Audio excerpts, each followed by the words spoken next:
పిల్లగాడు మంచి చేసిండని అనుకుంటే చాలు. అదే నా ఆశయం, అదే నా తపన, తెలంగాణకే నా జీవితం అంకితం. V6 వెలుగు స్పెషల్ ఇంటర్వ్యూలో సీఎం రేవంత్ రెడ్డి. ఈ ఎన్నికలు మాకు రెఫరెండమే. మంచి చేశామనుకుంటే మద్దతు ఇవ్వండి. రిజర్వేషన్లను ఎత్తేసుడే బీజేపీ కోర్ ఐడియాలజీ. రిజర్వేషన్లు ఉంటాయని మోదీ ఎందుకు చెప్తలే? 10 ఏళ్లు సీఎంగా ఉంటా, కొత్త తరానికి మార్గదర్శనం చేస్తా. సర్కారులో ఏకపక్ష నిర్ణయాలు ఉండవు, టీం వర్క్ తోనే వెళ్తాం. బరాబర్ గుంపు మేస్త్రీనే. ఈ బీఆర్ఎస్ వాళ్ళు ట్రోల్ చేస్తా ఉన్నారు గుంపు మేస్త్రీనే, ఆయన కూడా చెప్తా ఉన్నాడు బరాబర్ గుంపు మేస్త్రీనే.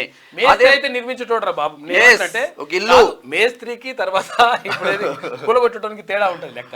మేస్త్రి అంటే నిర్మాణం చేసేటోడు, అంటే ఒక ఇల్లు కట్టించేటోడు మేస్త్రి. అంటే మేస్త్రి మంచి పని చేస్తాడు.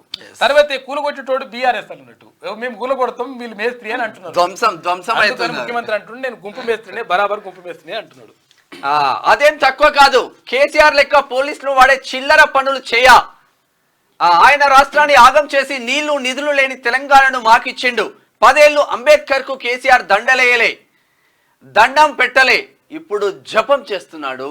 నా బిడ్డ పెళ్లికి నన్ను జైల్లో పెడితే ఇప్పుడు ఆయన బిడ్డ జైల్లో ఉంది. రాష్ట్ర అభివృద్ధికి కేసీఆర్ మంచి సలహాలు ఇస్తారనుకుంటే సలహాలు ఇస్తారంటే ఆయన సలహాలు ఎట్టుంటే ఆలోచించాలి.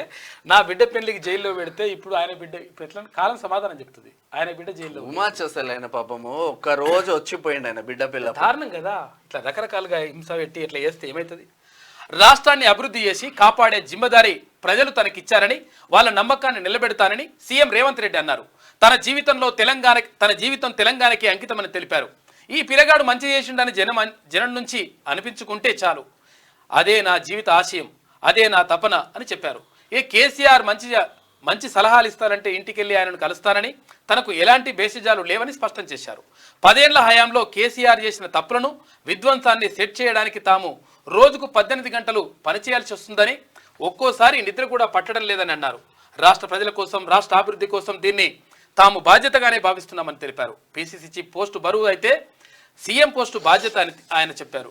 సీఎం కుర్చీలో కూర్చుంటే మంచైనా చెడైనా నా ఖాతాలోనే వస్తుందని పడుతుంది. బాధ్యత కలిగిన ప్రతిపక్ష నాయకుడిగా కేసీఆర్ సూచనలు ఇస్తానంటే ఆయన ఇంటికి వెళ్ళి తీసుకోవడానికి నాకు అభ్యంతరం లేదు. పిల్లగాడు మంచోడు, కేసీఆర్ సలహాలు ఇస్తే సుత తీసుకున్నాడని జనం అనుకుంటారు. తెలంగాణ సమాజం నా నుంచి ఏం ఆశిస్తున్నది? నేను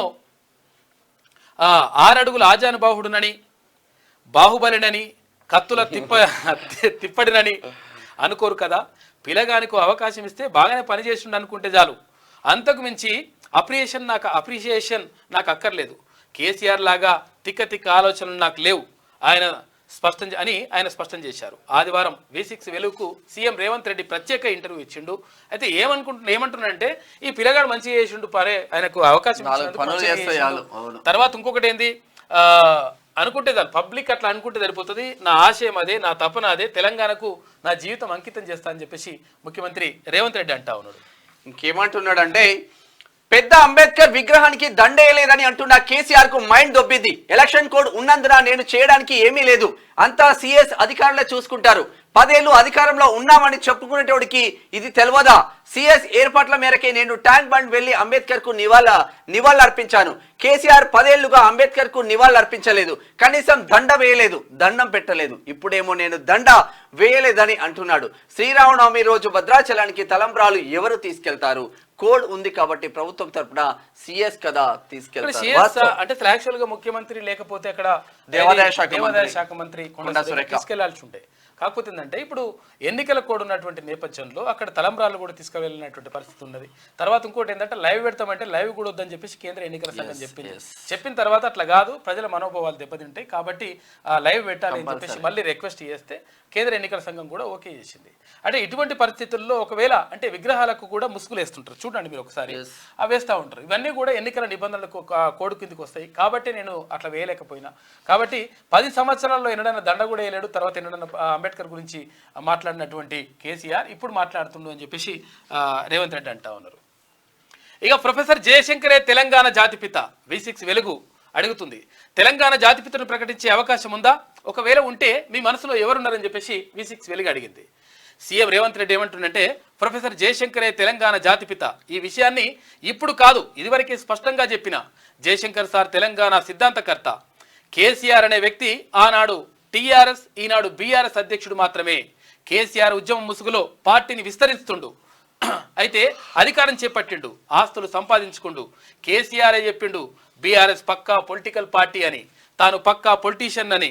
కేసీఆర్కు తెలంగాణ సమాజానికి ఎలాంటి సంబంధం లేదు. అన్ని రాజకీయ పార్టీలలాగే ఆయన కూడా ఒక రాజకీయ పార్టీ పెట్టుకొని లబ్ధి పొందిండు. ఆయన చేసిన పనికి వచ్చిన కూలీ చాలా ఎక్కువ. కేసీఆర్ ఒక్కడు 100 తరాలకు సరిపోయే గిట్టుబాటు చేసుకున్నాడు. తెలంగాణ జాతిపిత ప్రొఫెసర్ జయశంకరే, ఎవరికి అనుమానం అక్కర్లేదు. 100% నిజంగా కూడా తన జీవితాన్నే అంకితం చేసినటువంటి మహనీయుడు ప్రొఫెసర్ జయశంకర్. ఆయన పెళ్లి చేసుకోలేదు, తర్వాత మొత్తం కూడా తెలంగాణ కోసమే, తెలంగాణ ఆశగా, తెలంగాణ శ్వాసగా, తెలంగాణ ధ్యాసగా నిరంతరం తెలంగాణ కోసమే ఆలోచించిండు. తెలంగాణ కోసం తెలంగాణ రాష్ట్రం ప్రత్యేక రాష్ట్రం కావాలని చెప్పేసి ఒక సిద్ధాంతాన్ని రూపొందించినటువంటి మహనీయుడు ఆయన. తర్వాత ఒడవని ముచ్చట పేరుతోటి తెలంగాణలో ఉన్నటువంటి కష్టాలేంది, తెలంగాణకు జరుగుతున్నటువంటి నష్టం ఏంది, నీళ్లు నిధులు నియామకాలు ఎట్లా ఆంధ్ర పాలకులు దోచుకుపోయిండ్రు అనేటువంటి విషయాన్ని ఆయన క్లియర్గా కుండబొద్దలు కొట్టినట్టుగా క్లియర్గా ఒక సిద్ధాంతాన్ని రూపొందించి పెట్టిండు. ఆ సిద్ధాంతమే ఇప్పుడు తెలంగాణ రాష్ట్ర ఏర్పాటుకు కారణమైంది. కాబట్టి 100% ప్రొఫెసర్ జయశంకరే తెలంగాణ జాతిపిత అని చెప్పేసి ముఖ్యమంత్రి రేవంత్ రెడ్డి అంటా ఉన్నారు.